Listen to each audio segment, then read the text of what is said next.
আসসালামু আলাইকুম। APS politics টিভিতে আপনাদেরকে স্বাগতম।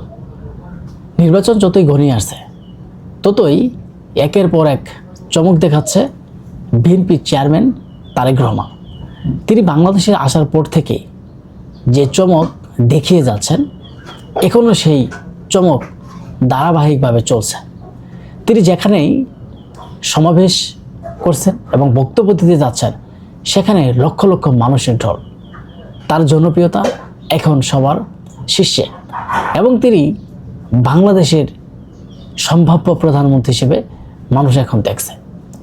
তার যে জনপ্রিয়তা, তার যে প্রাসঙ্গিক, তার যে বুদ্ধিমত্তা এবং তার যে ভালোবাসা, সেটা মানুষ দেখে ফেলেছে। তারেক রহমানের যে পরিকল্পনা, আই হ্যাভ এ প্ল্যান থেকে শুরু করে ফ্যামিলি কার্ড, কৃষি কার্ড, এখন যে তার পরিকল্পনাগুলো সেটা যাতে বাস্তবায়ন হয়, সেই উপলক্ষে তারেক রহমান মাঠে ঘাটে ছুটে বেড়াচ্ছেন এবং বিভিন্ন জায়গায় প্রচারণা চালাচ্ছেন, জনগণকে বোঝাচ্ছেন এবং জনগণ তার ভালোবাসায় সিক্ত হয়েছে। জামাত ইসলাম এবং চরমোনাইকে ফেলে বিএনপি কৌশলে বিভিন্নভাবে অনেক এগিয়ে, আগামীতে অনেক আসন বেশি নিয়ে সরকার গঠন করবে তারেক রহমান। বিএনপি এমনই সম্ভাবনা দেখা যাচ্ছে। আপনি দেখেন, তারেক রহমানের জনপ্রিয়তা দেখে, তারেক রহমানের গণজোয়ার দেখে আজ জামাত ইসলাম চরমোনাই হতাশ। জামাত ইসলাম তার হতাশ হয়ে যাচ্ছে যে তারেক রহমান লন্ডন থেকে এসে হঠাৎ করেই তার এত জনপ্রিয়তা কেন বেড়ে গেল। তিনি বাংলাদেশে থেকে তার জনপ্রিয়তা নেই। তারা বাংলাদেশে এত কিছু বলেও তার জনপ্রিয়তা হচ্ছে না, যেখানে তারেক রহমান দিনের পর দিন নতুন নতুন চমক এবং মানুষের জন্য কি করবেন, তার কি পরিকল্পনা, সেগুলো নিয়ে তিনি এগিয়ে যাচ্ছেন। মানুষকে দেখাচ্ছেন যে বিএনপি শুধু পরিকল্পনা করে না, সেটা বাস্তবায়ন করে। ইতি আগেও মানুষ তাদেরকে দেখেছে এবং জামাত ইসলাম যখন মাঠে ঘাটে তাদেরকে চাঁদাবাজ, দুর্নীতি বলে আখ্যায়িত করে, মানুষ এইগুলো বুঝে, মানুষ এইগুলো জানে, মানুষ এইগুলো আর এখন বিশ্বাস করে না।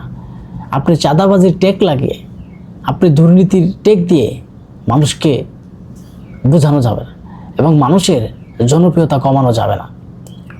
আপনি দেখেন, একটি নেতাকর্মী যদি হয়তো 5 বছর 2 মাস বা 1 বছর আগে কোনো একটি মানুষ চাঁদাবাজি করে, টেন্ডারবাজি করে, সেই দায়ভার যদি বিএনপিকে নিতে হয় এবং বিএনপির উপর ছুড়ে দেওয়া হয়, মানুষ এখন বিশ্বাস করে, মানুষ এখন বোঝে যে এই সমস্ত কথা দিয়ে মানুষকে বোঝানো যাবে না এবং মানুষ এখন এই আধুনিক যুগেও সবই বুঝে যাচ্ছে। যেই জামাত ইসলাম তারা মাঠে ঘাটে যে সম্মেলন করছে, যে ধরনের আলোচনা করছে তারেক রহমান নিয়ে, যে তারেক রহমান দেশের বাইরে এতদিন পলাতক হিসেবে ছিল, তারা নাকি দেশে থেকে পলায় নাই। আমার কথা হচ্ছে যেই শফিকুর রহমান 5 তারিখের আগে কয়জনে চেয়েছে, জামাত শিবিরের যেই নেতাকর্মীরা আছে তাদেরকে 5 তারিখের আগে কে চিনছে? 5 তারিখের আগে তারা কোথায় ছিল? তাদের অবস্থান কী ছিল? তাদের তো সেইভাবে দলীয় কোনো আলোচনা তো আমরা দেখি নাই। অনেকেই বলেছেন যে বিএনপি খালেদা জিয়ার বাসার সামনে যে বালুর ট্রাক, সেটা নাকি বিএনপি সরাতে পারে নাই। এখন বিএনপি কীভাবে সরকার গঠন করবে? এখন বিএনপি কীভাবে জনপ্রিয়তা হয়? আমি একটা কথা বলি স্পষ্ট ভাষায়, যেই বিএনপির যে আদর্শ নীতি, তারা কোনো হানাহানি মারামারি চায় না। তারা সুন্দরভাবে পরিকল্পনা অনুযায়ী তাদের ভবিষ্যৎ এগিয়ে নিতে চায়, বাংলাদেশের ভবিষ্যৎ এগিয়ে নিতে চায়।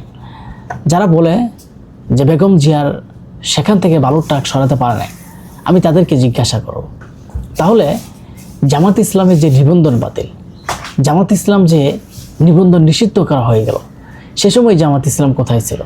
জামাত ইসলামের এত জনপ্রিয়তা, তাদের নিবন্ধন, তারা বাংলাদেশে রাজনীতি করার জায়গা রাখে না, তাদের বাংলাদেশে রাজনীতি করার অবস্থান নেই, তাহলে তারা কিভাবে সেই সময়, তাহলে তারা কিভাবে এ ধরনের কথা বলে যে বিএনপি ভালো ট্রাক সরাতে পারে নাই?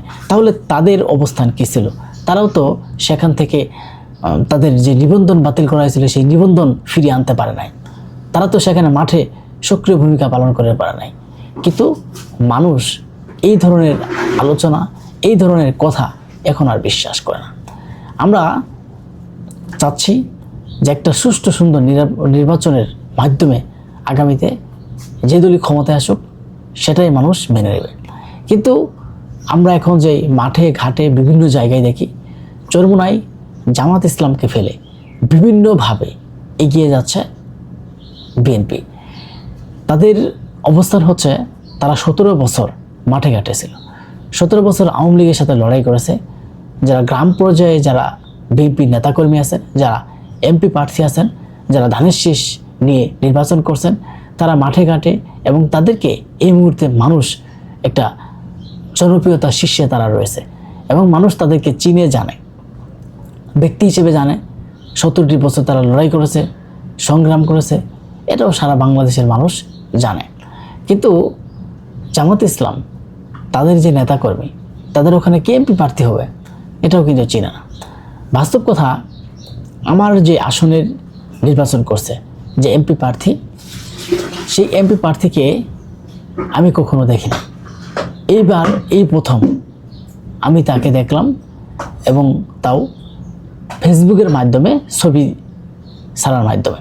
এরকম কিন্তু বাংলাদেশের সব জায়গায় জামাত ইসলাম এবং চরমোনাই তারা যেভাবে এককভাবে নির্বাচন করে, এবং জামাত ইসলামের যে 11 দলীয় জোট, তারা চাচ্ছিল যে আগামীতে তারা সরকার গঠন করবে।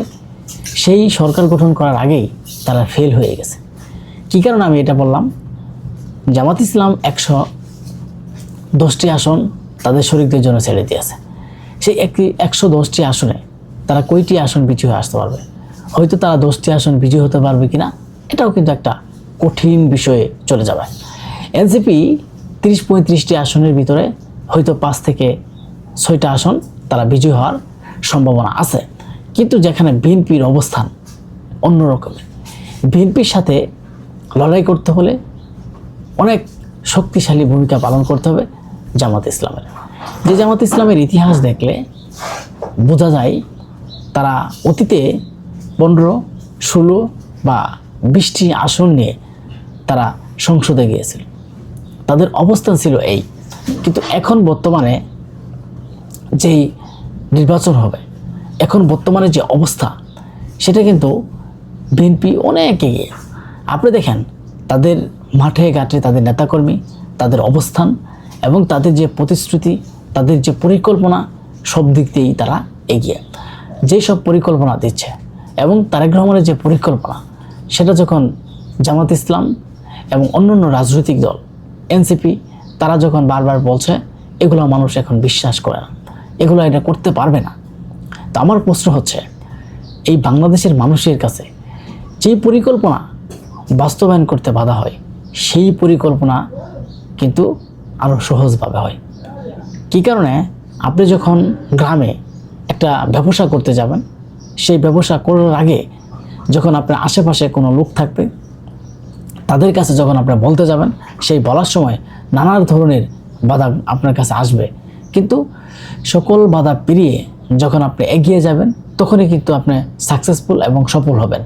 এটাই আমরা ইতিহাসে দেখেছি এবং বর্তমানেও দেখছি।